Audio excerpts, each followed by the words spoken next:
Hey, everybody, welcome to Thursdays with Rob and Paul. We're going to be looking at the Oscar in memoriam section that you didn't see, how to big dog celebrities, and when to taser someone who is super drunk. All this and more on the next, which is actually the now episode of Thursdays with Rob and Paul. Check it out. I had a chance to talk with the one, the only Angela at a party I was at on Sunday night, the great Judith Light that you've worked with. Yes. And I got so excited to see her because of this show, negating all the amazing work that she has done decades on end. But it was so funny to see a person from this show who's the boss and be like, oh my God.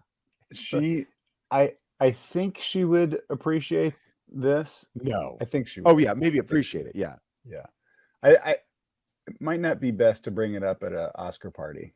No, yeah, I want to actually show you the picture of her because you're gonna look at her. I mean, look, like this is. Wait a second, is this the right one? Yeah, it is. I think it is. Yeah, here we go. Can you take that in on? Oh, it's blurry. It's blurry. Yeah, her and Keaton. Boom. Just sexy couple. A smoke show. Now wait, I don't. Are they together? They're not together. No. Michael Keaton is, I think, a happily married gentleman, lives in Montana on a ranch. I just think that they were. I think that honestly, when they met at BossCon last month, they just had a connection. I think we did that. Everybody who didn't make it, I'm sorry you guys didn't make it out to BossCon, which is a Who's the Boss convention that Rob and I hosted. It was a grand success. We sold over 8,000 tickets. 8,000 tickets, and then we gave away 45,000 to the neediest kids. Yeah, and so they sold them at a higher price to fans, and then they made money. Yeah. And then we got more fans. I didn't know that. I have mixed feelings, I guess, about kids flipping tickets to BossCon. You know what? Honestly, I was happy because those kids were in need, and so when they were able to flip those tickets, they actually got a lot of money. And but the merch is still out there. Molly, can you show people the merch that people have been wearing around? I've been seeing this all around the city since BossCon. This really convention was off the hook. I'm still tired. I am still tired. Well, I mean, the panel with Michael Keaton was amazing, and I thought that him and Judith Light were fantastic together. It was called. They were great. And this is, everyone's been wearing these. I got one in my other room over there, but people are just so psyched. People are psyched. Well, there've been a lot of requests for us to make these into like bath towels, I guess, because it's funny when Angela drops her towel. Yeah, of course. So we could do that. Yeah, I had a great time, man. And, I was pissed when it got broken up, obviously, because, as far as I'm concerned, I don't think that's a good use of law enforcement's time or resources. Everybody's down there, more or less abiding by the rules and the laws.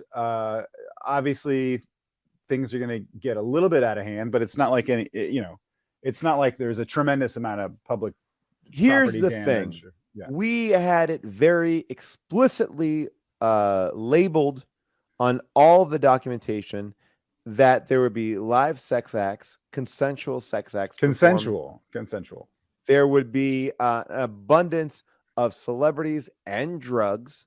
Yeah. And these police officers from Hartford came in, acted as if we didn't announce it properly. And, and again, we can't talk about a lot of the details of it. But, I found them to be reactionary. And of course, the picture they have of you that they were passing around was really upsetting. Well, that's upsetting. I mean, the thing is that I have a family now, and obviously. And you're talking about your new family because you met your wife and you adopted 2 children after my BossCon family. Yeah. I mean, my Pasadena family.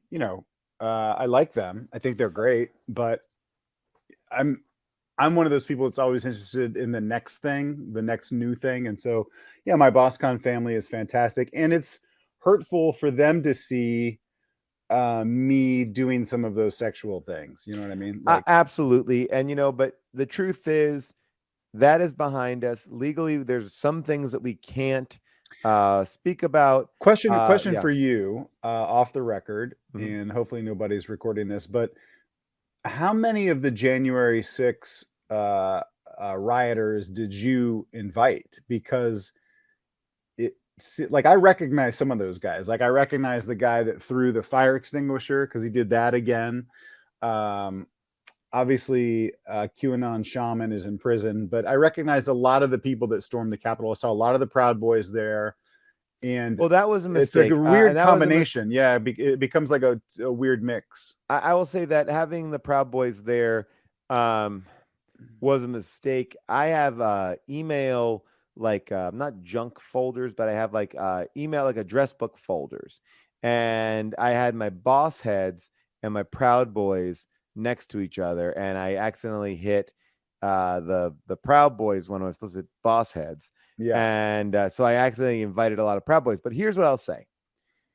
Yes, that was a mistake.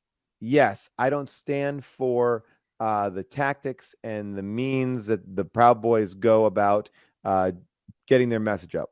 Yeah. However, I will say they seem to love Who's the Boss. I mean, that's the important thing. Like, and when you think about the country, the state of the country, how divided we are, if entertainment can bring us together like that, if our shared love of Who's the Boss, Tony Danza, Judith Light, all of them. I mean, Catherine Hellman, obviously I know Danny their names. Pintoro. Yeah, I know all their names. Alyssa Milano. Yeah, if our shared love of the show can somehow heal us, I'm all for it. And of course there will be violence.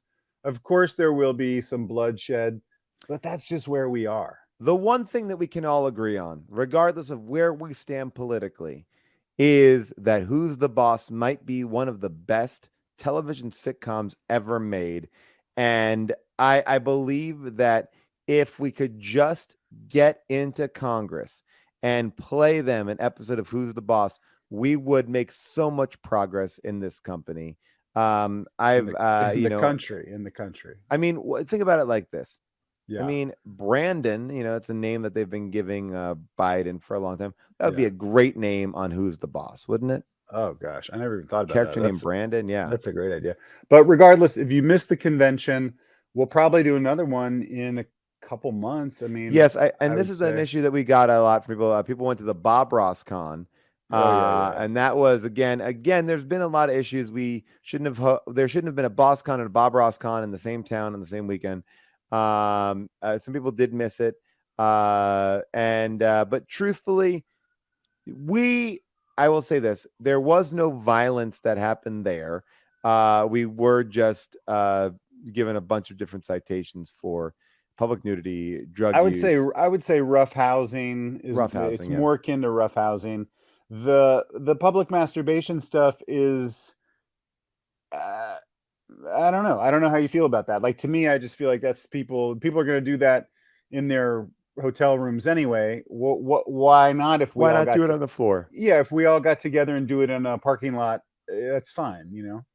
Rob, we have a lot to talk about this week. And I want to just get caught up in that, because we are going to talk about a great episode of Who's the Boss. I do want to say to you, you got to plug in your incognito. Oh, I do? I thought I'm on there. I don't know. Maybe you didn't enter. I'm in there. I'm in the show. You're not in the show. I am. I'm not seeing you there. You motherfuckers. Oh, wait. Maybe this is an old one. Oh, you know what? It's an old one. Hold on, guys. This is a little bit of backstage business. I had the old one open from last week, and I thought I was in there still. Speaking of which, do I have to unmute it? No, they can sync it. You're good. Okay. Rob, I know. I know that basically we've all been. Here we go. I'll just get this ready. There we go. Rob, I'm happy to report that after 3 weeks, my plumbing issues are finally at an end. And we've done it. For people that aren't familiar with the show, obviously we're primarily a Who's the Boss recap show, somehow Paul's domestic situation with his plumbing, and I apologize for this, getting in the way of the but show. it's, listen, from the letters I get, because everybody knows we communicate mostly with our fans on this show with letters, so people write letters to us. Yes, I've gotten snail mail, tons of letters, people asking, how's Paul doing? How's the family? Where are they going to poop? How often do they poop? What's in their poop?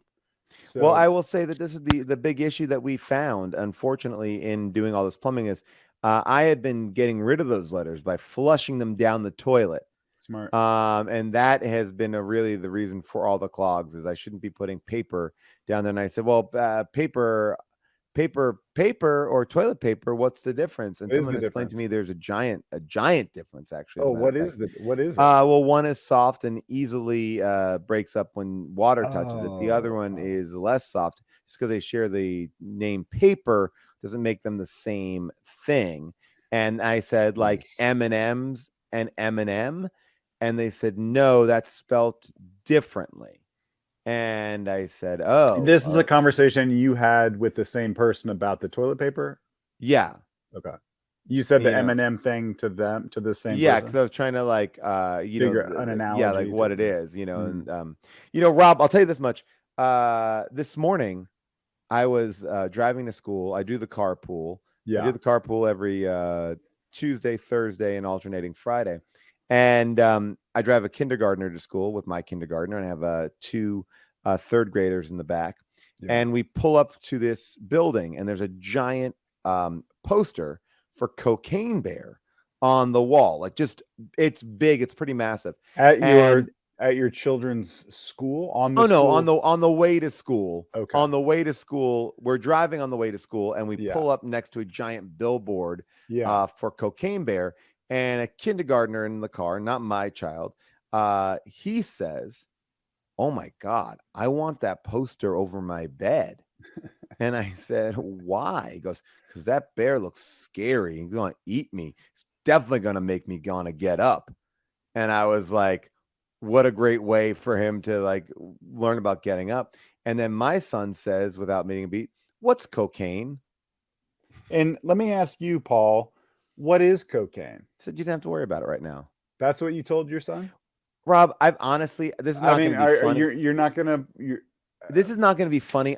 This morning was like a real 1-2 punch for me, because we're big basketball fans in the house. I came home last night. Professional basketball. March Madness is going on right now, Rob. Madness. But you don't... Giant upset happened. But you don't watch it.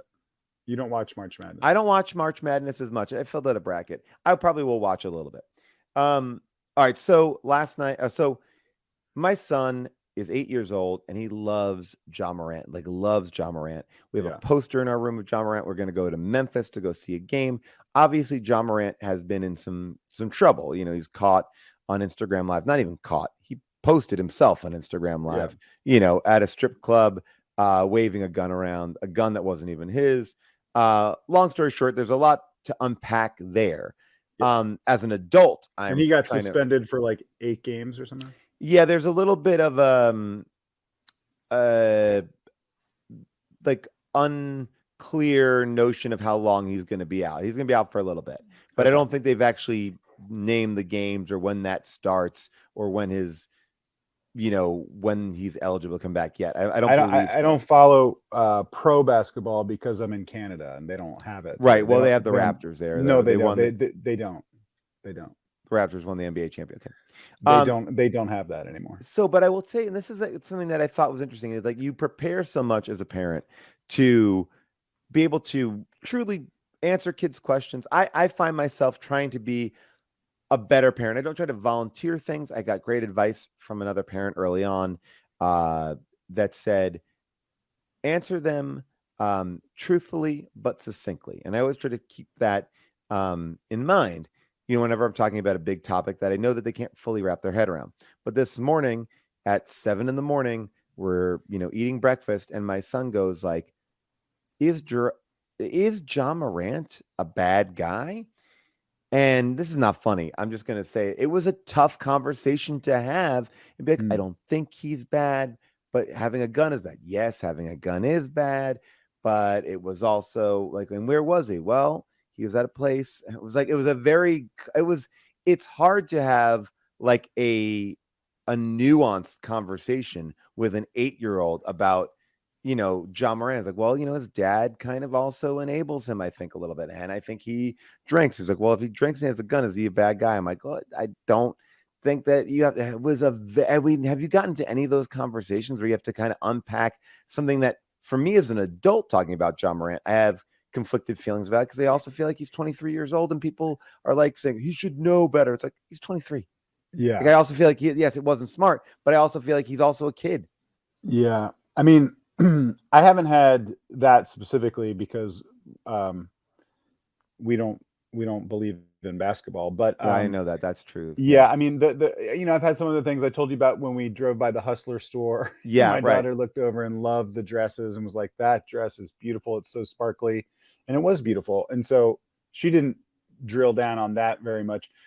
I've had a couple things with like just little things like with the Little Mermaid. Now she's black, and that my daughter was like, "Oh, but why is her skin dark?" And I'm like, "Well, anyone can be the Little Mermaid. That's a pretend character. And so, this person can also be the Little Mermaid, and so, watching them process stuff like that, but nothing where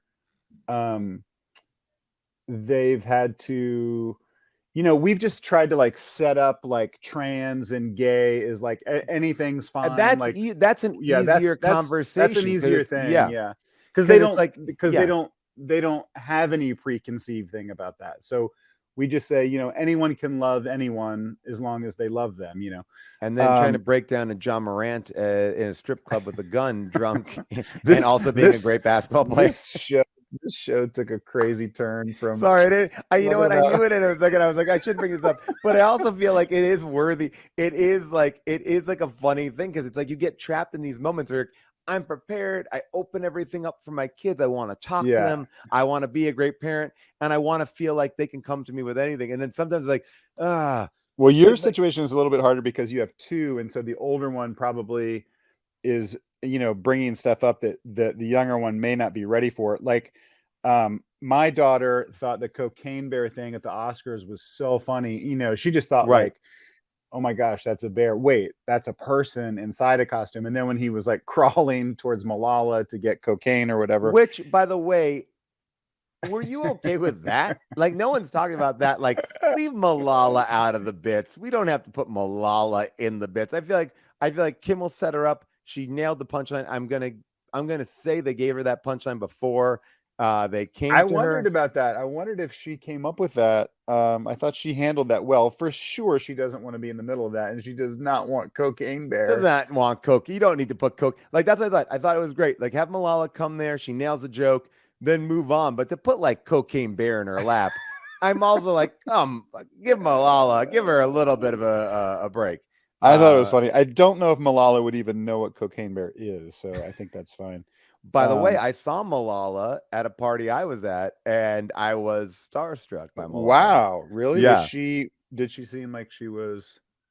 Yeah, she was with the Cocaine Bear, and that was really interesting. Malala was on the phone making deals, smoking cigarettes, and she was saying like all this crazy stuff. She was. Hey, what's this bullshit in the chat? There's like someone spamming the chat of. Oh boy. I don't know. There's like, Wait, hold on, Rob. Let's read this out because this might be good. All right. Oh, this sounds like a good deal. We got to get this. Here we go. I'll close this up. But somebody said it sounded like it was a scene out of The Naked Gun. Rob, were you as upset as I was at the Oscars that they kind of left people out? Did you know that like Paul Sorvino, who was in Goodfellas, a great actor, left out of the in memoriam? I was upset by that. I didn't, when you're watching it, you can't fully compute who's missing, but I can't figure Godfrey. Out the whole thing was there were so many people missing. And, like the list I saw, I was like, well, you could say those are TV people more than movie people, but there were a lot. there were a lot missing. I mean, Gilbert Gottfried, yes, his voice probably more recognizable, but Police Academy 2 or 3 or 4, one of the ones he was in. I feel like Beverly Hills Cop 2. I mean, Gilbert Gottfried had been around. Anne Heche. I mean, there were a lot of people. Oh my gosh, Anne Heche wasn't in it? Yeah, they missed a lot. Wow. Well, Rob, I know that I was upset about it, and there were a lot. But that's it, right? Yeah, that's that. Well, there were a few more, because I think what they do is they don't often talk about the people who died in movies. A lot of times we just focus on the people in real life who died making movies or that were in movies, but we didn't talk about the people who died like literally in the movies. Okay. Yeah, I made something. And you don't need a QR code to. This is a complete list of everybody. I just wanted to kind of show it to you.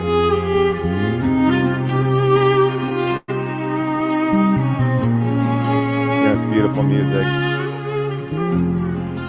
That music's loud. I know. I'm gonna lower it a little bit. Trying to load it. Okay, I think it's. I didn't have a time to really put all the finishing touches on this. I think this will be once this it gets opening going. Shot. This is a great opening shot. A really beautiful shot, and again, we'll just give. Oh wait, is that the only thing? Oh wait, am I sending? Did I send Molly the wrong? No, it can't have sent the. This can't just be this long. Hold on one second. This is I really. Molly, did this have a full thing on it? Let's see. All right, Peter candle. Wait, hold on. How did that? Hold on. I'm looking here and seeing if This is why we don't do bits on the show, because it's like. Oh no, Molly, the one I sent you should be working fine. This is just a candle. Let me see. I sent it to Molly again. I don't know what. Something. Yeah, people. Here. I think there was. Oh no. I don't know what. All right. Well, I don't know what just happened over here. I had a whole bit that I just. Oh, this is supposed to be some of the bit is in here. Hold on. I'm going to get this out of here. Molly, can you see what's going on with this bit? What we'll do is when we do the show, we'll edit this part out. Yeah, we'll just edit this part out. Because these dumb fucks. I'm going to blame my computer on this one. I'm fixing it right now. Oh, okay, great. All right. No problem. By the way, let's take a look at Birdie for a second. Birdie's been having a go of it. Welcome back, Birdie, to the stream. Birdie looking good. Yeah, she's looking good. We're doing good. We still are confused on what's going on, but my girl's eating, she's pooping, she's peeing, she's playing, she's doing all the things Does Birdie poop in Paul's new toilet? Haven't taught her that yet. Pretty good. But now that it looks like we're gonna have a long life ahead of us, maybe we've got to start teaching you how. Yeah, Birdie was having some issues this week, and Molly went through it, and I'm so happy that Molly and Birdie are back, happy, looking good, looking sharp in that sweater, and then we'll figure out this great in memoriam bit that we I'm have. Gonna go away to go figure out this video. Yeah. Okay, goodbye. Everyone just remember that setup for later because we won't do any more setup for it. Rob, I think we'll edit that part out, and because you know what I always say, Paul, between me and you, like these dumb fucks that watch the show live. Oh yeah, that's not who the show is for. It's not who the show is for. No, I know it's never for them. The show is for the people that watch it later. After we post it on Twitch, so we edit it all up together. Because these dumb fucks, I mean, honestly. Not for them. Look in the comments. Not for them. These people, they don't have a lot going on. And look, and that's okay, and we appreciate them. Oh, here we go. Was that? Oh, it was almost back. I was almost back up. Rob, how's your Academy Award night? My Academy Award night was pretty good. I'm back in Canada now, but I hung out with your buddy on Sunday night. Who's my buddy? Your star of your TV show. We talked about you at length. Oh, Justin Long. Yeah, he's. I'm surprised they let him back in. He caused a scene. Wow. Evidently trying to cross the border. I guess he forgot his passport or something like that. Oh my goodness. And he said, "I'm Justin Long from one of the Die Hard movies." And they were like, "What?" And he jumped over the border. And so they've been chasing him. And so hopefully he doesn't get kicked out. It was funny because I felt like when I saw Justin Long, I was like, hey, I felt like I knew him better because you've been working with him so much. Like, and and he's such a sweet guy. And I got to tell him in all honesty, and I was I had to make sure that I said it to him in a way that conveyed that I was being honest and not sarcastic in any way, which is, I think that he gave two of the best performances this year in Barbarian and this Christmas movie that he did with Alex Moffat. He's straight up great in both of those films. Like, just very different characters and both fantastic. Yeah, he surprises me, like, only because I know him from I feel like I know him from mostly comedy stuff. Yeah. But he did a little thing for me on the Do You Want to See a Dead Body? And then, but within the thing, I wrote sort of a fake dramatic thing where he had to like cry and whatever. And he fucking delivered. Like, he did this like dramatic scene, and then we kind of go behind the scenes of it or whatever. But like, I was like, oh, this guy's a really good actor. Yeah, he's really good. Like that scene in Barbarian where you first meet him in the car and he's on the phone for like 5 minutes. But it's like he does mostly monologues in that movie. Like, I mean, monologues to no one. And I really really liked it. And this character in that Christmas movie is very funny as well. But Rob, I will tell you, there were some people who died, and even though I was excited to see Justin Long. Okay, hold on. I wasn't sure we were gonna. I actually even have a better. I have a better setup for it. I have a better setup because now these dumb fucks, they're gonna forget. We're having thousands of people coming in and out. Yeah, but I'll set up like this. Rob, I don't know if you saw this, but at the Academy Awards this week, they had this in memoriam segment, and at the end of it, they showed a barcode that you could scan. Like, apparently to see the people they didn't add, because they didn't add a lot, like Paul Sorvino, Anne Heche, Gilbert Godfrey. People were missing from this list. So I figured, maybe we would give some time here on our show to present that. So I scanned the in memoriam, and then I was a little bit shocked because this in memoriam, I think, just focused on characters that died in movies. Here, take a look. Okay.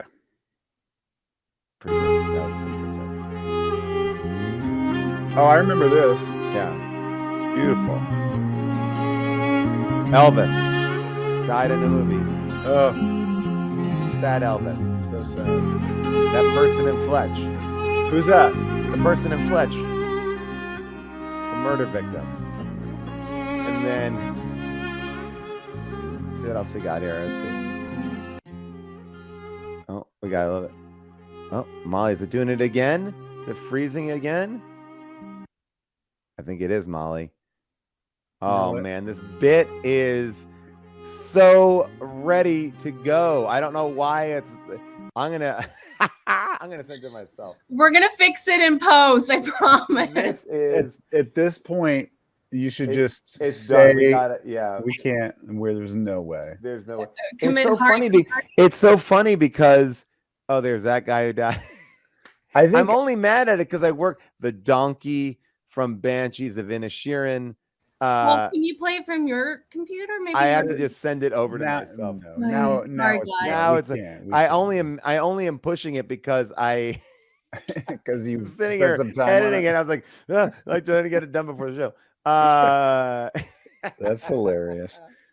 Didn't we do that bit on Critics' Choice? Like, we did the Critics' Choice Awards for like the best deaths ever in film, and we had to convince certain actors or producers to let us use the footage, like Michael Bay Michael Bay.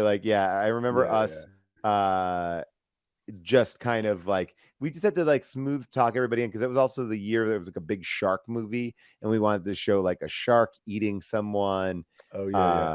But that was a crazy time. That was when the Critics' Choice Awards kept it separate. TV, film, different nights. That's where you and I shined. And the next year, who were we replaced by? The entertainment reporter for KTLA. I still see that guy, and I'm like, okay, buddy. How did he get that job? I don't know. I don't even know what happened in that interim year, because after that, it was like another giant, comedian. It was like, but there was one year they're like, the Entertainment Reporter, and I think what happened was because they also asked us, right? Yeah, they must have lost like their TV deal or something. You know what I mean? Like wherever it was airing. Yeah, and then, but now it's big again.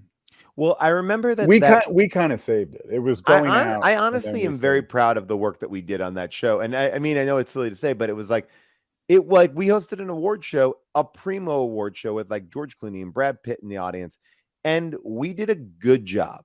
Like there weren't any flat bits. I think we did a great job. I think that like the biggest lesson I learned in doing that show, which, you know, people that do the Oscars know, like, is you just kind of do it for everybody at home. You just ignore the people in the crowd, because everyone in the crowd is talking and like eating and drinking, and like they're not listening to your comedy bit. And also nervous. So nervous. You know, it's like and they're also they're very worried about laughing at something the comedian said that they should not have laughed at. You know what I mean? Because that's happened a lot. Caught on camera. I mean, this is what was happening this week. I mean, did you see, like, this week was a good week of gaffes. Have you seen the Hugh Grant clip with the ABC News? I watched that live, and I saw it live, and it didn't really bump me. Did it bump you? I started laughing so hard because I was like, oh, poor reporter, because he makes a comment. He says, you know, oh, the awards, it's all just Vanity Fair, which is like a term, not a term that's often used, but also Vanity Fairs and the party of Vanity Fair post-Oscar is a thing. And she's on that red carpet. A million people are going by. She's trying to put together a semblance of an interview. He says Vanity Fair. She's like, oh my gosh, everyone's talking about the party. And he's like, what? Oh, and then I think I might have glazed over that part. Like I saw a part where she was like, you know, what's your favorite thing about the Oscars? And he was just, in my mind, it looked like he was just like, what do you want me to say? Like, I don't, the outfits, the movie, like, you know, it's an insane circus exploding on itself. Like, what's my favorite part? So I thought he just looked a little caught off guard, but I don't know if he was trying to, he was a straight up dick, because like she also is like, oh my gosh, Knives Out nominated for Best Adapted Screenplay. Tell me, what was it like to be in that film? And he's like, I was in it for 3 seconds. And then as he was doing that, she goes, oh, well, thanks, Hugh Grant. We'll be back right after this. And you see him go like this to like somebody off camera. Like, it was just it's so funny. Last week, Paul, I asked you some kind of personal questions. Yeah, you asked me the friendship quiz. The friendship quiz, which is an evolving thing. You know, I feel like since sometimes I don't see you that much in person anymore, I wanted to kind of reset the friendship. I asked you some things that were a little probing. I asked, you know, one of the things we've gotten a lot of letters about, I did ask you if you were forced to choose between your sons, to shoot one of them into outer space in a pod, which one would you shoot? And, you picked the older one that could read. So he could be able to control the pod. Yeah. And I just, people are upset about that. There's just people. I also asked you the last time you got too drunk, and you gave a very upsetting answer about a time you really blacked out almost. It sounds like, you know what, Rob? It just sounded like there was I don't have a problem. Shut up. But that's the sort of reaction where I can tell there is something there that you don't want to. No, you know what? We don't have to rehash all this. We don't have to rehash. Well, what I was getting at is I was going to ask you a couple more questions to try to get a little deeper into the friendship, and then we'll go back to we got to get into who's the boss. We'll do in memoriam like you wanted. We'll reset that bit and do in memoriam. Okay, a couple questions, and then I want to talk to you about some real estate stuff that's going on. Oh, Rob, yeah, we got a lot. We actually do have like a lot of bits ready to go. I mean, a lot. Okay. Well, this is just a couple of things, because everyone's been asking about this. Have you stolen something significant? Have you ever? Of course I stolen have. something? Right. Something actually was one of a kind, something that was completely unique, something I've never really seen before, and honestly, it's constantly on display what I stole, and that is my wife's heart. Oh boy! Very quickly, I want to say I went on Instagram earlier today, and I saw your lovely wife and Jessica St. Clair doing an Instagram live, which I didn't know that they did. I think they're starting to do these Instagram lives, and I got so many people telling me, especially one of our dear friends here, one of the people who makes our show look so good, Heather Pink. She's like, tell June to clean that lens. That lens is greasy. And I couldn't disagree with that, but yeah, that's not going to happen. Well, here's what happened to me. I'm on Instagram, like everybody knows. I love Instagram. I do it, and I see that June and St. Clair are on there, so I go on there, and they, unlike us, who clearly we just show up like this, they look great. Yeah, they're in full makeup, hair, wardrobe, the whole thing. But I thought, well, they're going to see me that I'm now watching, and they'll give me a shout out. Oh, right. They want to be like, hey, we see Rob Hubel. Yeah, I thought for sure. And I couldn't wait. Didn't happen. So I'm watching, this is all in about 20 seconds, but I was starting to get pissed. So yeah, because you're like, if I'm watching a live, I mean, put me in there, champ. Yeah, I mean, give me some love or something. So then I start doing the thing where I'm giving them some likes, giving them some hearts. Oh yeah, like maybe my name, comment. My name is popping up in a bubble or whatever, my face. I mean, I got in there too. You see me when I was got nothing. I got nothing. So tell your wife you got an unsatisfied customer over here. All right. Hey, June. No, not Rob's right now. upset you didn't bring him into the chat. Not right now. Okay. I didn't mean right now. Okay. Next question, and then we'll go to the next thing. Have you ever saved anyone's life?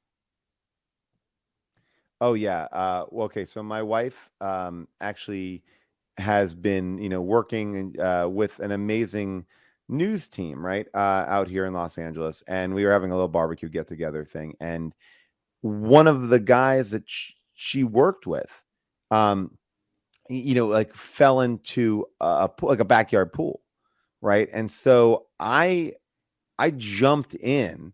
You're an idiot. This is my story. It took me like 30 seconds to figure that out. I was like, what is he talking about? That's my story. Okay, so I'm gonna take that as a no. I have saved people's lives. Yeah, obviously, you have. You actually have saved somebody's life. Yeah, and I'll tell you very honestly, Rob, a DJ once saved my life with a song. All right. Yes. The last one I'm going to ask you, because you're putting up your walls, which I guess I am. Everybody in the comments is pissed. They're all saying, somebody wants to know about that fight you had in Arizona that you haven't. It's not that interesting. We don't have to get into it, but I second that. At some point we're going to drill down on. Yeah, we'll drill down on it. Okay. What is a real question? Copy. What is an extravagant purchase that you have made in your life? Okay. Anything? I actually just made an extravagant purchase. Now, would I have made this extravagant purchase if I didn't? Well, here, I'll say this. I just made an extravagant purchase. I don't think I would have made it if I knew that all of my plumbing was going to go completely kaput. I was feeling myself. I felt pretty good. It was my birthday gift to myself that I debated, I researched, and I was like, I'm going to do this. It's not crazy, but it was enough. I got myself one of those cold plunge tubs. Whoa. Yeah. Got myself. Is that true? Yes. I just put it together last night while watching John Wick 2. Wait, where does it go? How does it not? I have it downstairs. It's pretty small. Okay. And it's inflatable, which is actually really great, but very strong. And I'm going to try it for the first time tonight. 45 degrees, 3 minutes. I just got all the water intake. Everything is ready to go. Yeah, that's supposed to be really good for you. I know. I'm nervous to do it. I'm nervous to get on my cold plunge journey, but that was an expensive thing where honestly, I don't even really know what the outcome is. I spent money on cameras. I love my cameras. I take photos a bunch, but this was an investment truly in like, I think I will like this. And I feel like it is good for me to do this. Okay. I would ask you to please video it. I mean, we should I do kind it of on feel, the show. I know there was a part of me that was like, should we do it on the show? I might tape it. Yeah. I might tape it. And depending on how I would tape it, but I look, wear a bathing suit, don't do it nude. I'll do full dongers. And that's not even a real term. No one likes that term. It's not a real term. No one uses the term full dongers. Okay. Well, who knows? Well, Rob, you know what? And also an extravagant purchase is some video editing equipment that I bought, and that's why I made this piece. No, not in memoriam. I don't. Rob, I made it. I don't even want it anymore. Rob, because a better setup for it is you don't tip that it's the people from movies. You just say, oh, they forgot some people, and then when we show it, then it just becomes movies. All right, so how about this? We'll edit this together. Rob, at the Oscars this week, they had the in memoriam section, and I found it to be so sad. And they left out so many people, Paul Sorvino, Gilbert I was so mad. And Heche. I mean, I know you call them TV people, but I don't think of them that way at all. And when you scan that little barcode at the end to see more dead people, what happens? Who does it show you? It showed me this. Let me take a look here. Here we go. Take a look. Please don't work. Please don't work. Oh, Elvis. Oh, that was Elvis. The dead character from the beginning. DVD graphic. The donkey from Banshees of Inisherin. Megan. Oh, Megan! Look at the lightning. That's expensive. That character from Thor. Christian Bale. Yeah, Christian Bale from Thor. This dude from Jurassic Park Dominion. He died? He died. That plane in Top Gun, the end scene in Top Gun. No spoilers. No spoilers. Prey. The original Predator. From Predator. The downtown Los Angeles. Oh, all of LA? And Puss in Boots. Puss! 9 times. Yeah, he dies a lot. All right, now it was worth it. It was not worth it. It was. I needed to do a little bit more on it, but there was 1 week. It was just one. My original intent was to put Puss 8 times in the thing. I was running out of time. The bit it was your idea for a bit. It was a great bit idea, and then it's an old bit we did a long time ago, but it was a good one, classic. Let me ask you this, Paul. Mm-hmm. Where do you get your real estate information from these days? Well, Rob, I've been looking if you've been following the show, you know that we do 2 things really well. We talk about who's the boss, and we also a lot. We explore it and explode it. And we also talk about great finds in real estate. Our amazing producer, Molly, almost left us for a beautiful house, a big giant mansion with a doll museum, but it got me thinking, maybe if Molly's going to leave town, you're already in Canada, maybe there's some other places. And I started looking around, and I wanted to, I know are you related to Rick Gator? Greg Gator. Oh, I thought it was Rick. Paul, you got to keep up with my Instagram bits. Look, I didn't want to embarrass Jonah Ramon, so I wanted to go with him. No, Jonah, the bit is called Greg Gator. He's a timeshare eliminator. It's just it's a great character I do. It's beloved. Now this is like you consider this like your Ali G, right? This is like your OG. HBO wants to spin it off into a show. My mom loves these bits. My mom actually did ask me, in all sincerity, is Rob doing that? Is Rob getting people out of timeshares? And she was happy that you were. Your mom thought that I am actually helping people get out of their how would I know Rob, how to do it? Rob, you can't ask these kind of questions of my mom. Like my mom asked, June and I were going to a movie and we bumped into my mom and she goes, "What are you going to go see?" And I said, "Oh, we're going to go see Cocaine Bear." And she's like,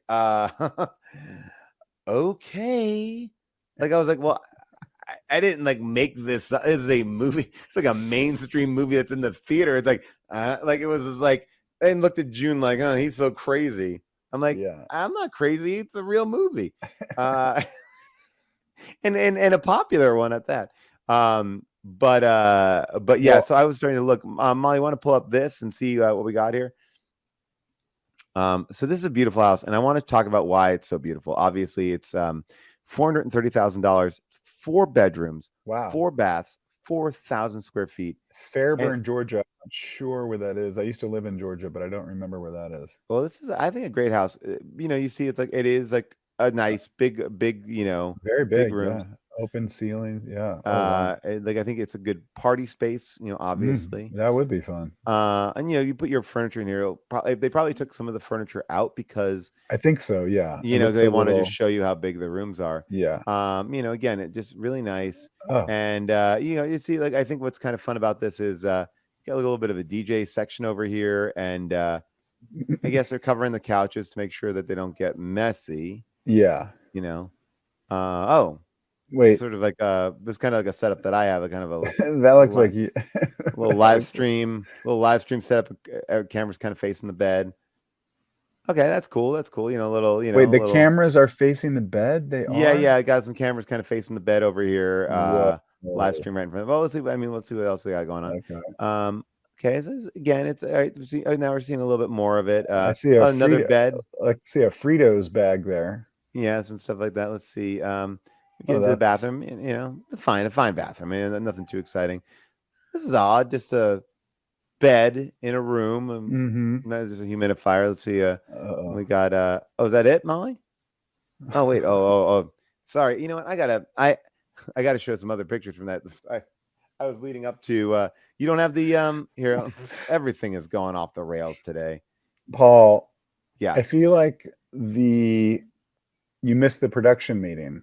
I did. I really did. When we Molly and I meet before the show, we go through all of the jokes, we go through all the scripts, and you never want to show up to the production meeting. Wait a second. Oh, you know what? They may have taken some of these out. Sorry, Molly, you didn't do anything wrong. Only I did. I think you might be thinking of our next listing that we found. The next one I know for sure. Okay, all right. This is maybe more normal. Okay, yeah. Let's take a look at the next one. Sorry. Where?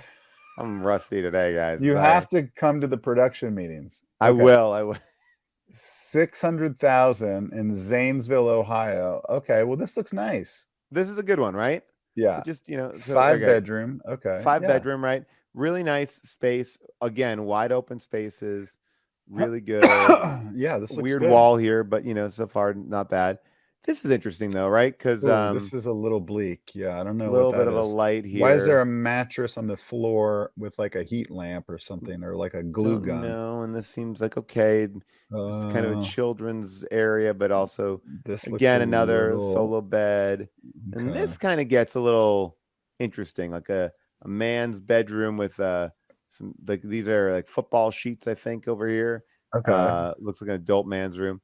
And then we got this like little this is ooh, wow, yeah, just that. So that's I mean, if we're trying to be positive, I would say this could be an extra bedroom. I think that's what they're trying to say is right, is an extra bedroom. Here's a utility room, could be a bedroom, obviously concrete floor, comes with a mattress with shit stains on it. And then this is kind of an interesting, they call it a home theater, but seems a little, all right, maybe we would need some beanbag chairs or something. Yeah, something needs to go on there. And that's kind of the above thing, and a lot of people say, well, this is a house used for human trafficking. I don't know. It's not, let's not just immediately say it. But this room's interesting. We call this the processing room. Do you have a processing room in your house? We buy all of our meat at the store. We don't really process our own meat. This is like maybe if people come in, it's kind of like a place where you process them, get them through the requirements and stuff like that, right? I think maybe I don't know. I mean, he's got a knock hockey over here. Yeah.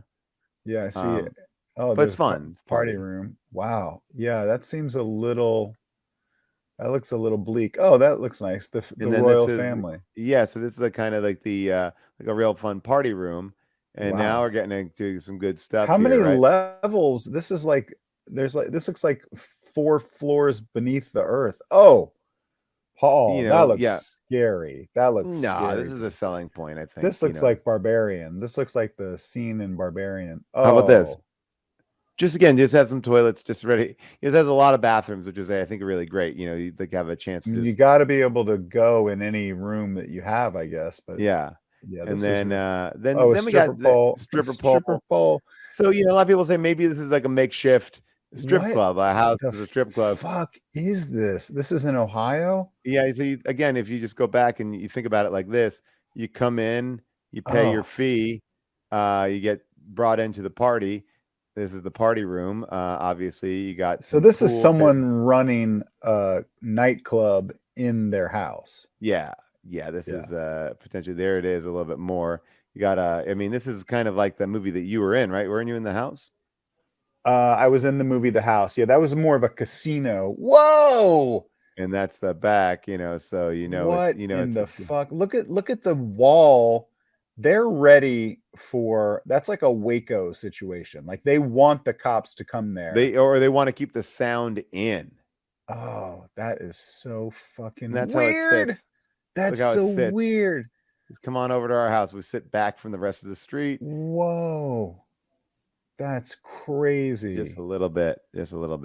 How did you find that? I've been looking around now. Like if you start to like Google some, there's some websites you can start to look at and you can find, but you can start to, there's a lot of shit on like these real estate sites that people have been passing around. And I am endlessly fascinated. So Molly, what I wanted to show you was, and can you pull up that first one? Cause they think they actually took these down. I'll show you what I was going to show you is that first one. Is this going to be the in memoriam? Are you going to do the in memoriam?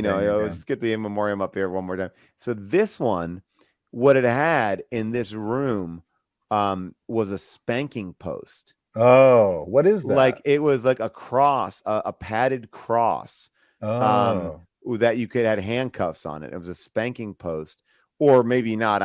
It looked like something that you would tie somebody to, and then there was. Are you positive? Are you sure it wasn't what happens is a lot of these real estate sites take them down or take some of the images down when they become viral a little bit. Okay. Ooh, Zillow gone wild on Twitter. I got to get on that. Yeah. I'm not projecting, but I know that it is. Zillow calls it a discipline post. So if you search for discipline posts, you can get that. Now, where do you stand on that? Like, how do you discipline June? If you guys, I'm assuming from what you've said, it sounds like you're against having discipline posts, but I just we don't have discipline posts in the house. We have them off property. Okay. So if you, in your life, in your personal life, something happens and you feel like you need to discipline June, will you take her off site for that? By the way, look at this. I will take her off site. I always take her off site. That's, for me, that it's the best place to do it because we can hose it down. And I work in real estate, and I feel like that one that we saw was potentially a rezoned former business that just an unlicensed strip club. That is interesting. Could you do that? Could you do? I mean, it's interesting to somebody who would be like, I'm going to run a strip club out of my house. And I guess, is it illegal? I don't know. Well, I know that like there's a party house here in LA that you never paid for drinks, but they serve drinks. Yeah. And you pay like a fee to be a member or something like that. Yeah. Didn't we go there one time, a long time ago? You might have gone there, I think. I feel like me and Aziz went there. I think they shut it down, but there used to be a house. I don't know. Me and Aziz went to some house in Hollywood one time where they had like candy and snacks out and stuff like that. And it was clearly somebody's house, but it was also like an after hours, and you had to, I think most people paid to be a member or something like that. Right. And there's like a little like thing, I'm going to be holding a little bit of that. I told you I'm hosting this Dungeons and Dragons screening next, Tuesday. Yeah. With one of your co-stars. One of your co-stars is going to be there. No big deal. Who is it? Matthew Lillard. Oh, well, I thought you meant a co-star from Goonies. Matt Lillard is great. He's from The Descendants. He's a great guy. I was one of your co-stars. Yeah, he's a great guy. I like him a lot. Are you? I'm going to be away, Paul. Oh, brother. That's why I didn't RSVP for that. But can you explain to people about the movie? Why a Dungeons and Dragons movie is going to be, because I don't know anything about the movie. So Dungeons and Dragons is a movie that's coming out that's directed by our friends Goldstein and Daly, written and directed by them. They did Game Night. Yeah, super funny guys. The cast is great. It's Chris Pine. It's like Renee, the guy from Bridgerton, Renee Jean Page or Jean Page, Michelle Rodriguez. And it's like a straight up like comedy adventure movie that people think is great. But I think that people hear the term Dungeons and Dragons and go like, oh, no, I'm not into like nerdy shit. But it actually is like really funny. And they played it at South by and people went nuts for it. And they're like, oh, it's exactly what D&D fans want, but it's also just like a really fun and funny adventure movie. Cool. I want to see it, man. I wish I could be there for it. I also like it. You know, it's been a while since you've done one of those screenings, and we did them together in the past. Yeah, we used to do a lot of those. But do you want to try out your intro right now and just try to see how it feels? Like, yeah. So, you know, when people are going to show up at Paramount, there'll be a big screening room, probably a few hundred people. You're going to get up there, and what are you going to say? Ladies and gentlemen, thank you so much for coming out to Dungeons and Dragons Honor Among Thieves. Now, you might be asking, who are you? Who am I? Well, I am Paul Scheer. You know me from my weekly Twitch show on Friend Zone. Yeah. Pause will die down. Rob and I am not affiliated. I'm not. Rob is not here. He's away apparently. Where is he? What? Where is he? Hubel. He is getting a Brazilian butt lift. Now, ladies and gentlemen, I don't want to talk about Rob and Hubel's the best, man. Hubel's great. Thank you. I agree. Hubel's great, but we're not here to talk about Rob Hubel. We're here to talk about who did you beat up in Arizona? You know what? Again, I mentioned that, and I said I didn't really want to go into it. I didn't beat up anyone. I was arrested. I was they put cuffs on. Again, I don't want to get into that, but I will say that was a really fun adventure, just like tonight's film, Dungeons and Dragons. Great Honor segue. Among Thieves. Great Thank you so segue. much. Thank you so much. I learned segues from hosting the Critics' Choice Awards. So anyway, before we get started tonight, I don't know if you guys watched the Academy Awards, but they had an in memoriam segment at the Academy Awards. Please do the in memoriam thing at the screening of Dungeons and Dragons. Dungeons and Dragons, I saw the trailer. It does look awesome. I'm jealous of that movie. I am excited. Like our good friend Tamar, who works over at Paramount, who is like we hosted a Star Trek screening, the first one, and she's just awesome. And she was very helpful when we did our crash test on a moving bus, which we should do another one of those. We should do another one of those. Hey, maybe our next celebrity garage sale could be on a bus. That's a good idea. I have a question for you. When I was yelling things out like that, it seemed like a lot of the audience wanted to know like where I was. And so if that happens in real life, you know, what will you say? Like if someone in the crowd yells like, where's Hubel? Why isn't he here? He's the best. You know, he likes to fuck. Yeah. Well, you know, I always will say, this is what I've done this. I can't believe I haven't told you this actually. I always will bring an impersonator with me, a Rob Hubel impersonator, and I put him in the lobby, or I hire an actor if I can't find somebody who looks like you, to stand outside the bathroom door and then say, "Oh, Hubel's in there," and it's not as bad. You hire like an actor, straight up actor, actress. Yeah. She stand outside the bathroom door and then he goes, tell people that Hubel's in there. Don't go in there. Well, please don't do that. I'll do what I want because I'm the boss of me. I have a question about talking about all the Zillow stuff. Do we have any of the pictures of the guy that won the Powerball? You know, near me in Pasadena, there was recently, a few months ago, everybody knows this guy won $2 billion with a B, $2 billion. And yes, I know about the Rob Hubel telescope joke in Workaholics. Thank you, Chateau Lobby. Anyway, this guy won $2 billion, one town over from me. Right. And I was like, oh, I was gonna go and buy the ticket, and I didn't, and I could have won $2 billion. But anyway, so this guy won $2 billion, and he just bought, this is not a joke, I just wanted to see the house. Yeah. He bought a $25 million house, up in the Hollywood Hills. Okay, so let me ask you this. This $2 billion. Yes. $2 billion. Powerball. Do we know anything about how the payout went down? Does he get $2 billion up front and then they cut that back? Is he taking installments? Yeah. I think you have two options. You can usually take a lump sum and they'll take, whatever, like, I think you get like 40% of it or something. Yeah. Or you can do, payouts over the course of your life and you get a lot more, I think, that way. But I don't know what he opted for. I do know, just from looking around a little bit, that someone immediately said that that the guy stole the ticket from him and tried to sue him. He said, like, oh, I bought it and this guy stole it from me at the gas station and ran away with it. And but the lottery people said, no, don't, that's not cool. His name is Edwin Castro, is the winner. So this is California resident. Yeah, he just bought this.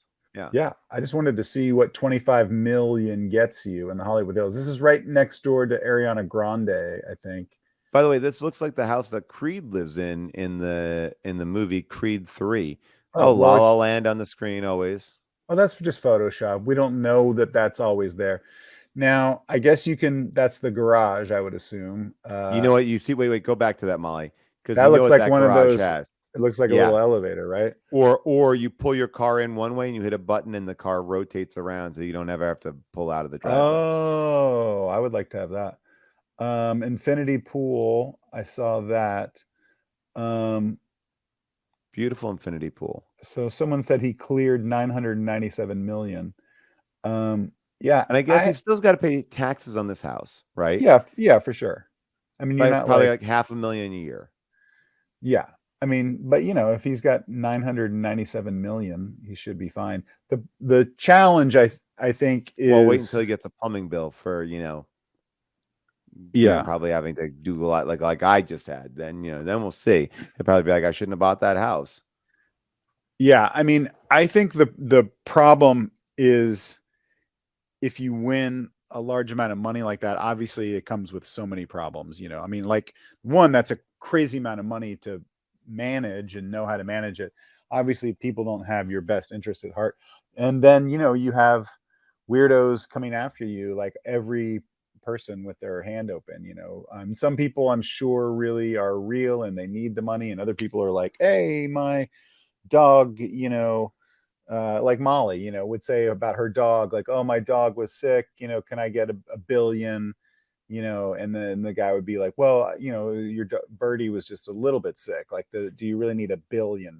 Well, like what I would do if I won the Powerball thing is I would go down to Fayetteville, Georgia, and I would reopen that strip club house and really start making a profit. Like, let's get my money working for me, right? Like, let's invest in that. I would immediately, what I would do, I think, if I won that amount of money, is not tell anyone. Can you do that? Can you legally not tell anyone? It depends on the state where you win. I think some states you can claim it anonymously, but usually the lottery company, I think, wants the picture of you with the check, with the big check, and that's not a real check. I want people to know that, because I stole one of those big checks at one of those presentations for $5 million, and I tried to cash that, and they don't take it. No, Paul. I mean, I don't think most people watching this stream know that that's just sort of a representative of what a check is. That's not a real check. You couldn't actually cash that. You could probably. I don't think most people knew it. I didn't know it. I think most people on this stream know that's not a real thing. Cool. So if you won $2 billion, yeah, what really would you buy? What do you think would be one of the first things you would buy? If I won $2 million, no, 2 billion, Paul, 2 billion, $200. I guess I would. No, not $200. $2 billion. Would you? Well, let me ask you this: would you continue to fly commercial, or would you fly private? I fly commercial because I feel like those crash less. Okay, but I would probably call up my friend Steve Ballmer and go, let's do it. Can I buy the Los Angeles Clippers? Can I buy the LA Clippers from you? Are they for sale? Would you ever buy a professional sports team? Depends. Like the Los Angeles Clippers, he paid $3.9 billion for it in 2002. Wow. He paid in cash. And has he made $3.9 billion? Is that will he make money on that when he sells it or no? Let's see. Like the valuation of the team right now, this is actually really interesting. All right, so the year purchased was 2014. Price paid was $2 billion. Sorry, and now it's up to $3.9 billion. Oh, so he's already made $1.9 billion. Yeah, almost $2 billion on that. That's a good investment. If we're talking $1 billion investments, that's a pretty good investment. That's a great investment. Someone on the chat is asking about that. That documentary on Netflix about the airplane that crashed. I don't know why I'm reading this. I watched that MH370 doc. Oh my gosh, yes, I was watching that too. I didn't finish it. Was it fulfilling at the end? This person just says, "What do we think happened to it?" I mean, it crashed. Why did it crash? Now I'm trying to remember. That was right when I got engaged. I do remember that because I was about to propose to my wife. I was up here in Canada.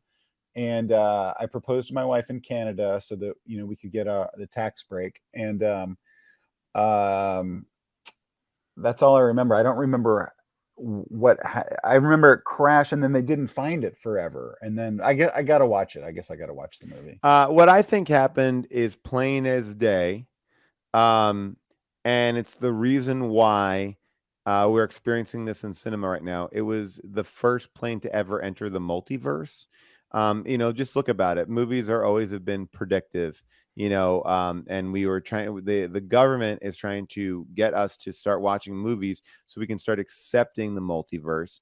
And that was obviously a documentary about a real life event at the same time that Doctor Strange in the whatever, the realm of madness, whatever that movie was. It's like, that's multiverse. What won at the Oscars this year? Everywhere, Everything, All at Once. What's that about? Multiverses. So this is really just, to me, the first step of the government kind of letting us in, like, guess what? There are multiverses. That plane it actually landed in the multiverse. Is that cool? Yeah. I don't think that's cool. People said I checked out. I did not check out. I was looking at my phone because everyone went crazy when I said I got a tax break because I proposed in Canada. If you guys propose in America, if anyone watching this is single, I doubt there are single people that watch this show because they're probably fucking. But I assume most people that watch this show are children and married people. But if you propose in the U.S., you're doing yourself a disservice. You get a huge tax break if you propose in Canada. I guess, I'm thinking about what I would do with that money. Like, seriously, I am thinking about, like, my God, if I want to. Well, would you continue to live in your current house, or would you buy a different house? No, I think I'd actually just call Scott Adams on the phone and say, make me a Dilbert cartoon every day so I don't miss it. I pay him out of pocket to get my own Dilbert cartoons. That's what you would do with the money? If I could be like, it's like kind of like that farmer bro Martin Shkreli who bought the only Wu-Tang album. Like, I would be like, give me like primo Dilbert content. Like, I'm gonna pay you your rate for some primo top-notch Dilbert. And I would say to him, I go, Scott, Sky's the limit, buddy. If you want to use cuss words in there, you can use cuss words. You can do whatever you want because this is for my eyes only, and I am ready to get shocked. Are you? Yes, not racist. I don't want it to be racist. I want to be pushing the envelope in every other direction, but not racist. Yeah. I feel like that's not a great use of your money. I mean, $2 billion. Let me brought one of my favorite Dilberts. Oh yeah, I like that one. When someone acts stupid in the office. That was because the office culture is stupid. All right, Rob, I have a question. We're bringing back something that we haven't done in a little bit of time. This is, I think you're gonna like. I don't know if you've heard about this, but during the Academy Awards, they not the in memoriam. All right, so we no. Yep, and so Rob, let's go quickly take a look here about like what is. I wanted to talk to you a little bit about something that I thought was interesting. We've talked about like, am I the asshole? Like, am I the jerk for doing this? Yeah. And I think that you and I are always trying to figure out, are we the jerk? And this was one that I really thought was going to be good for us. Check this out. Am I the asshole for getting up and lining up to the exit to the airplane before the people in front got up to, than me? Like, the person gets up first. I just got off a Southwest flight, no seat assignments, and I was sat towards the very back of the plane. When we landed, people at the front got up and got ready, but no one in the middle section got up. And I had the aisle seat, and I only had a backpack, so I took the opportunity to walk to the front of the plane. While I was waiting next to exit the airplane, the person in the seat where I was standing said, "Hey, have the rules changed?" And I pretended not to hear him because I had headphones on and I didn't say anything. Then he got up and said, "Why don't you go back and wait like everyone else?" And I didn't respond. This time there was a lady behind me, and she said that she needed to catch her connecting flight that was already boarding. The guy said, "Well, the rules haven't changed, but if you want to go be a jerk, go ahead." And the lady at the connecting flight definitely had a valid reason to cut in line. But when was this ever a rule? LOL. I mean, I don't think that I did anything wrong because everyone who I skipped could have gotten up and waited in the aisles. So am I the asshole? Okay, this is a great one. I have an opinion on this. One, the guy sitting down sounds like a real asshole. But yeah, if you have a connecting flight, I think you should be able to. Usually they make that announcement. Usually the flight attendants are on it and they say, "Hey, some people have, we were late. Some people have a connection. Let's let them get off." I always like that. I think that's really nice. By the way, shout out to the little baby I sat next to on the plane flying up here. I don't know his name exactly, but he was a well-behaved little boy. And I just, his mom let me hold him for a while she went to the restroom. And, people say, should you discipline someone else's baby when they're in the restroom? You can do whatever you want. Yeah, so, absolutely. I mean, if that parent is going to just give their kid to a random stranger. We also had happened to Jodie Foster in that movie in the airplane. I don't Terminal or Red Flight or Red Zone. I think Red Eye. Red Eye, yeah. Yeah. So anyway, where was her baby? Does anyone know where her baby ended up? I don't want to see it, but if anyone knows where her baby, not Panic Room, Red Eye, but who took her baby? But yeah, back to this. I think that there are no rules. First of all, above everything else, you're on Southwest. Usually Southwest boards from both ends, so you can get off the back. So you didn't even need to do this. I don't know. I think you're trying to make a joke about both ends.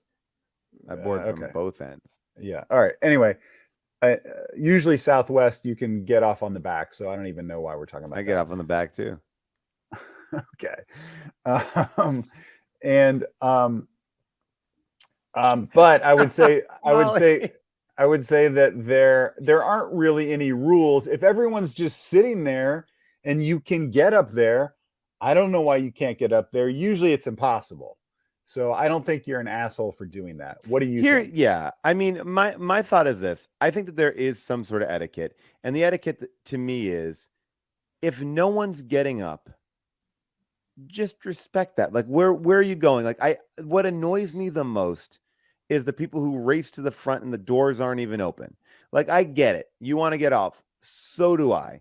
But I do have the respect of just going, let's all as a group decide we're getting up and we're going. And the guy is right on some level. I would never have done this, but like, there is an order to it. It's not just, it's row 1, 2, 3, 4, like all the rows just go. You wait for that turn. People will cut ahead, but the accepted norm is we go by the order that we are loaded in by, except in extreme cases like a layover where they ask for that. So I get irritated when people get up early because they're not going anywhere. They can't get anywhere. The only thing that I do now is have to get all my kids' shit packed and pulled down. Like I have too many things to be in charge of. So now I'm doing a lot more rustling in that seat while we're parked in the jetway. But I'm not trying to get in there and try to get off first.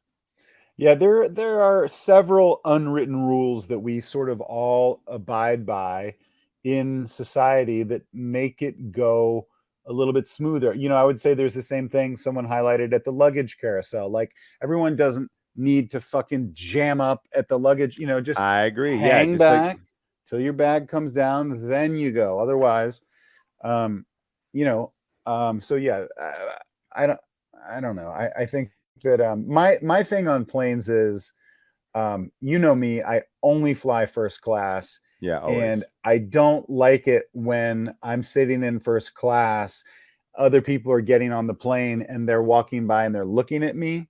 You know, so when people walk by, I say, please don't look at me.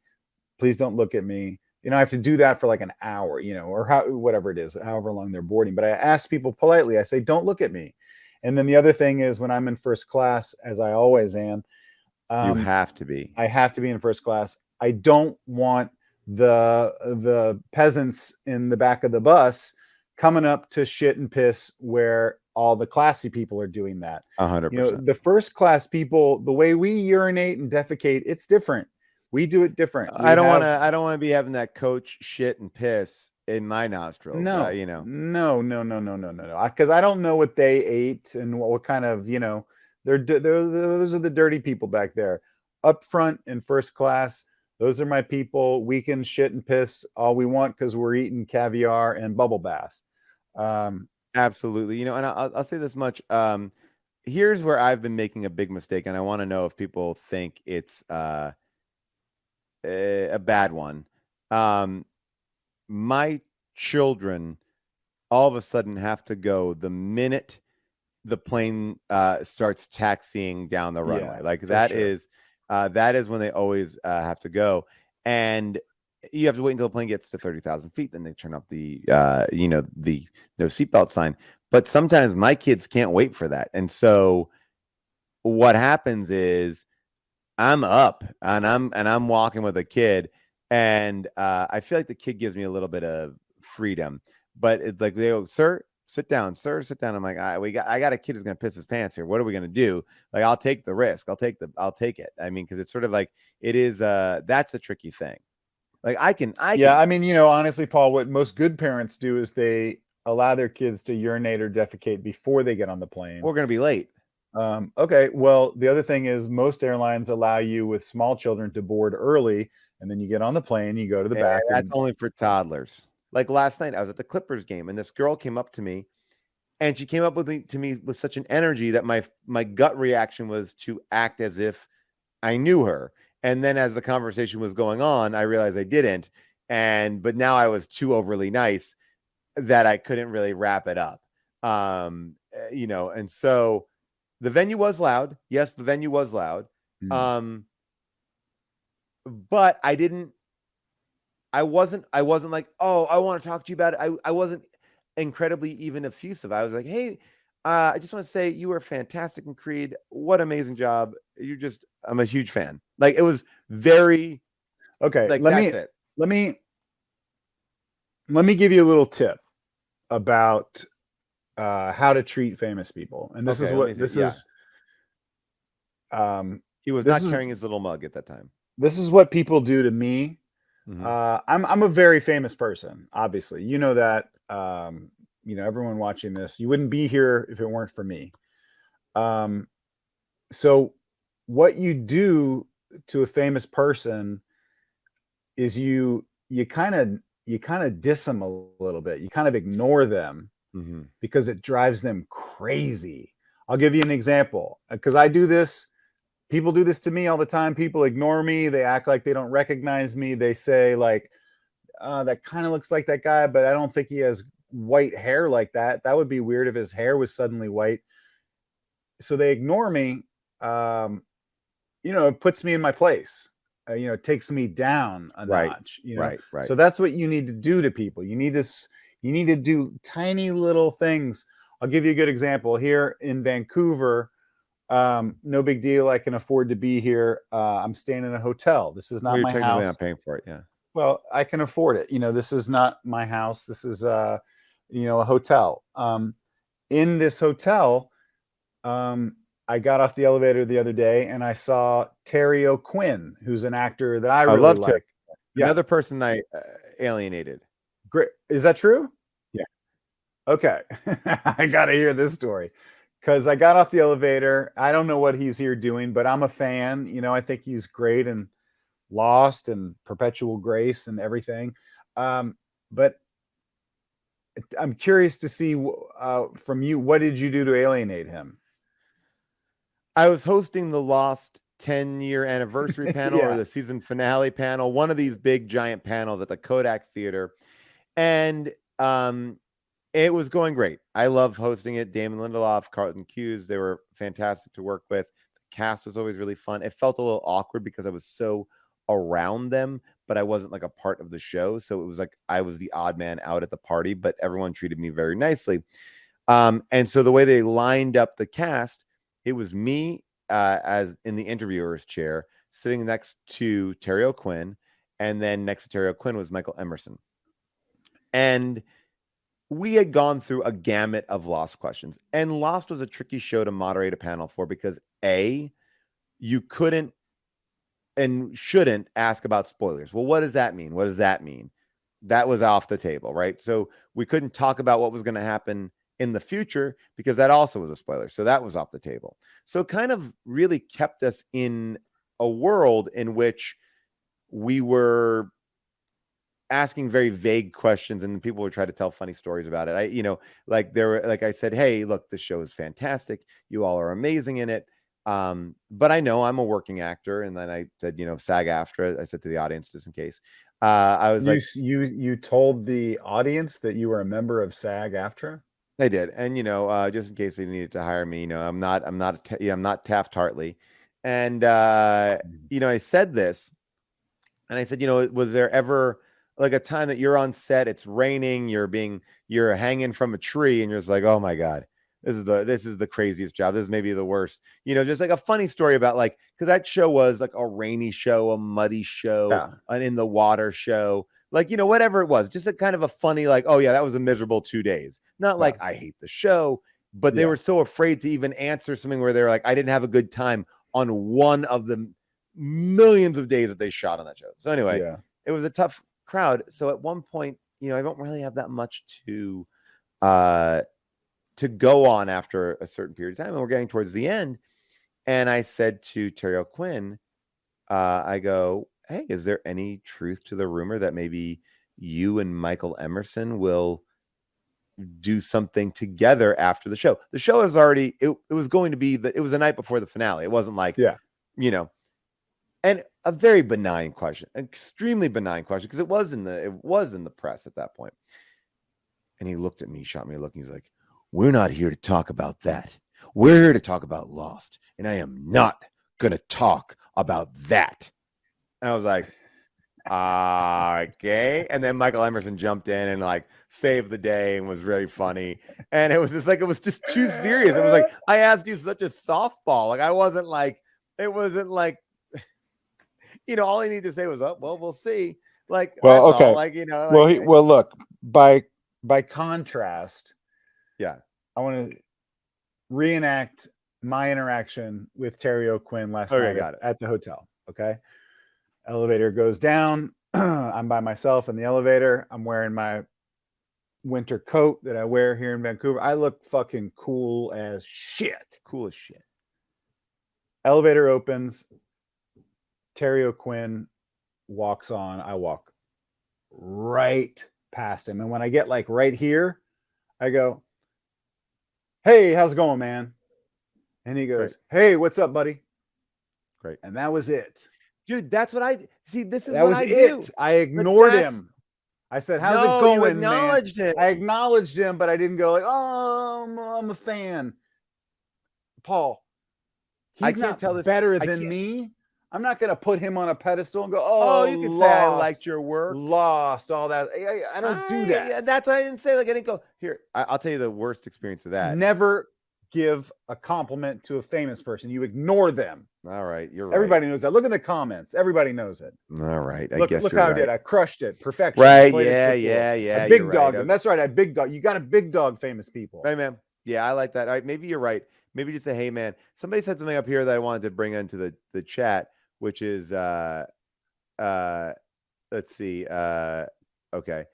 Like, I didn't want okay, I'm trying to figure out the one. Oh, this one. Do you think there's any truth to this? Was he waiting for the other shoe to drop? Like, people compliment him and then want something. I like this as a thought. Like that. Oh, wait, you just wanted to say I was good in something? Oh, wow, look at this. Change of scenery. I would guess that he actually didn't hear you, because I mean that's a very right. He may have not have. He may have that 50 times a day. Like, "Hey, I'm a big fan, dude. Nice to see you." And, "Hey, great job in this," or like, I don't think that's out of line. It's not like you said, "What was it like to do the movie?" Right. I was like, "Oh my gosh, I got to talk to you." Like, I didn't corner him. I was walking by. Like, I actually had to stop my walk to continue the conversation. Now, were you at a urinal? Were you in a weird place? No, we were like Tiffany Haddish. This is so great. It's all these names I'm trying. Tiffany Haddish was gathering a bunch of people for a photo, and I was kind of. Tiffany came over. I was talking to her, and then she started to scoop up everybody for this photo, and so we were just crossing. Like, we were literally just crossing paths. Okay. But then I had to stop. I had my quick draw McGraw, just dropping it in and just walking away. I just wanted to be, "Hey, man, great job. Love that movie." I wasn't even going to wait for a response. Now, I will tell you. Well, okay. Yeah. Here's something that I'm hearing. Maybe, were you both walking? Was he going somewhere and you stopped him? Like was it just no, standing next to him and I wasn't casual? I wasn't trying to block his path. Okay. I wasn't trying to do anything like that. I've thought about all these things. Okay. Now, I'll tell you where I did the big dog, but I guess I didn't do the big dog. I did a little dog where I went up to. I'm gonna try to take out all the specifics so I don't rat out who it was. I'll tell you off air. Damon I went up. There was a great big celebrity, a celebrity that I really liked. I was leaving the ArcLight Theater and movie theater out here in LA where you could never go and not bump into somebody. And I was walking out and I saw this person and I slightly made a beeline to that person and said, "You are so fantastic. I love you," in blank. And never stop walking. Just boom, boom, walked it out. That was a Thursday. That Saturday, I was seated at the same table as them at a wedding and found out that person was dating one of my friends. And I felt incredibly awkward because she's like, "We've met before, right?" And I'm like, I lied. I said, "No, we did not. I didn't want," but I know that she recognized me because I was that person who came up. And all I am is a person who likes to say, "Good job." I like to tell people good job. We don't like it, man. We don't like it. You celebs don't like it at all. If you like what you watched, please like, subscribe, do all the things that you do right here on my YouTube channel. We appreciate you being here. We'll see you next time. Bye for now.